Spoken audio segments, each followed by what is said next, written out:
London. A city of endless lights, history, and dreams. The kind of place where the past bleeds into the present, where old buildings cast long shadows and narrow streets feel older than time itself.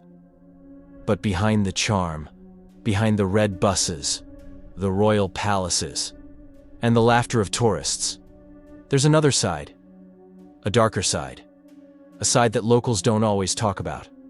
London has seen centuries of tragedy, fires, plagues, murders, disappearances, and sometimes the energy of that past doesn't fade.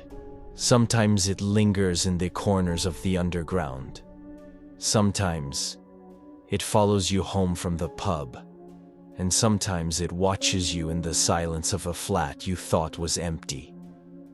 Tonight, I'll share with you 3 true terrifying stories from London. Real people, in real places, who lived through moments they'll never forget. These are not campfire tales. These are not legends. They happened. And by the time you're done listening, you might never look at London the same way again. So turn off the lights, put on your headphones, and let's begin.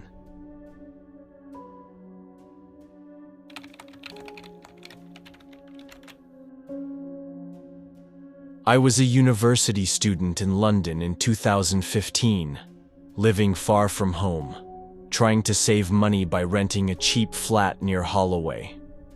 Most nights I'd spend late hours at the library, then take the underground back. That night was no different, until it was. It was nearly midnight, and the platform at King's Cross was empty. The next train screeched in, echoing through the tunnels, and I stepped into a carriage. Inside, there was no one. Or at least, I thought there was no one. At the very end of the carriage, far down the row of empty seats, a man was sitting. He looked ordinary enough. Dark coat, maybe in his 40s, but there was something wrong about him. He was staring at me. Not casually. Not like someone glancing at a stranger. His head didn't move. His eyes didn't blink. They locked onto me as if I were the only thing in the world. I tried to ignore him. Sat down, pulled out my phone, but the signal was weak down there. The lights flickered as the train rumbled through the tunnels. When we stopped at the next station, the doors opened with a hiss. No one came in. No one left. The man didn't move. I started to feel it then. That heavy, sinking feeling in your stomach when you know something isn't right. I considered switching carriages, but before I could stand up, the man did. Slowly, deliberately, he rose to his feet, his gaze still fixed on me. His footsteps echoed as he began walking down the carriage toward me. I froze. My heart hammered. The train jerked forward again, pulling us into another tunnel. He stopped halfway down the carriage. Then, in a voice so soft I almost thought I imagined it, he said, "Don't get off. They're waiting." I blinked, confused, terrified. What did he mean? Who was waiting? Before I could say anything, the train screeched to a stop again. My stop. Holloway Road. The doors slid open, and without thinking, without listening to him, I stood and walked off the train. The platform was empty, silent, the kind of silence that feels wrong in a city like London. I started down the long tiled hallway toward the exit. And then I saw them. 3 figures, standing perfectly still at the far end of the corridor. Too far to make out details, but close enough that I knew they were watching me. They didn't move. They didn't speak. They just stood there, waiting. My stomach dropped. I spun around, running back to the carriage. The doors were about to close. I shoved myself inside just in time. But when I turned to look for the man, the one who warned me, he was gone. Completely vanished. To this day, I don't know what would have happened if I had walked toward those three figures, and I don't know who that man was or why he chose to warn me. All I know is this: sometimes the underground isn't as empty as it looks.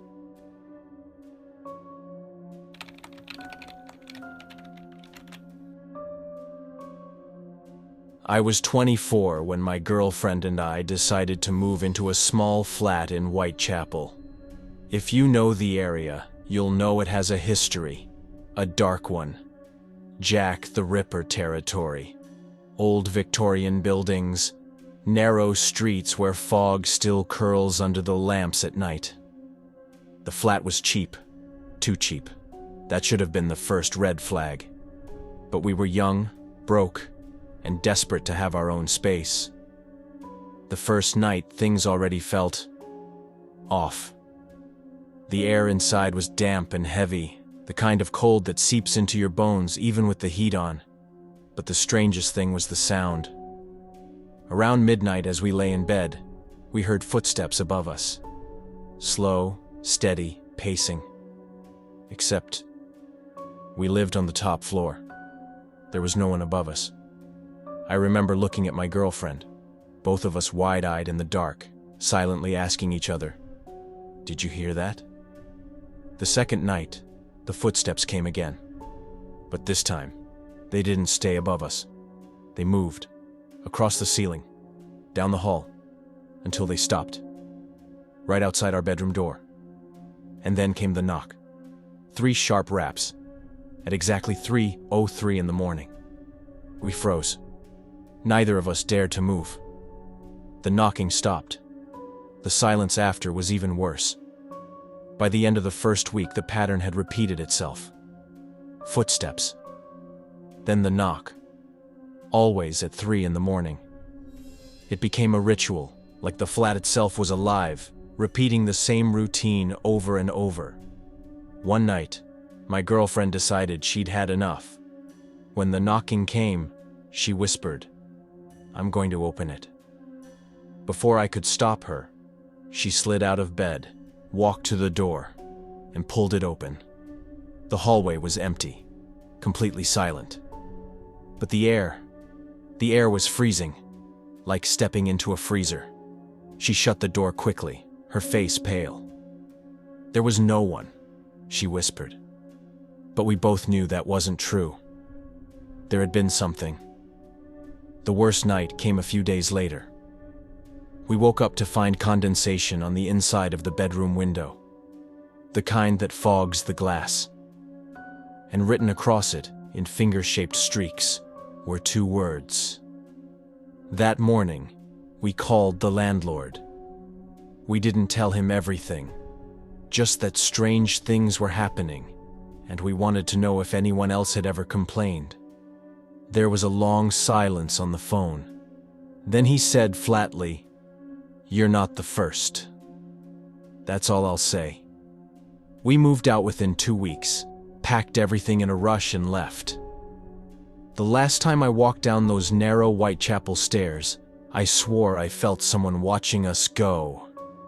Months later, curiosity got the better of me. I checked rental listings. The flat was still there, still cheap, still empty, and as far as I know, it stays that way.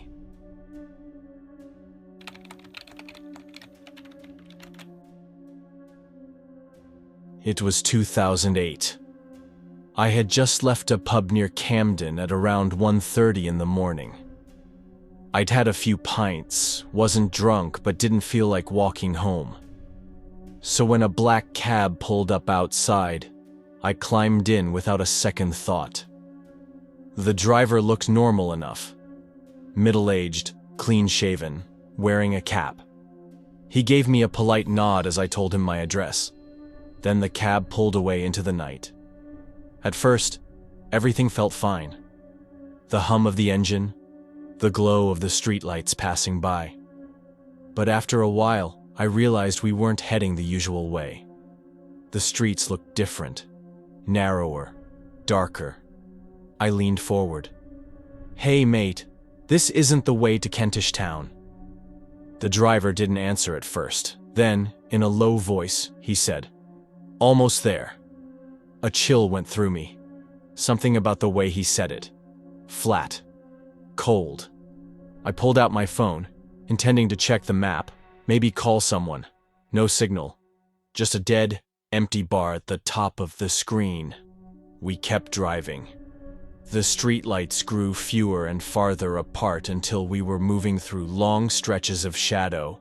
My gut screamed at me that something was wrong. Finally, the cab slowed to a stop at a deserted intersection. No cars, no people, just silence. "Here we are," the driver said. I didn't wait. Instinct took over. I yanked the door open and bolted into the night, sprinting down the nearest lit street I could see. I didn't look back until I reached a corner.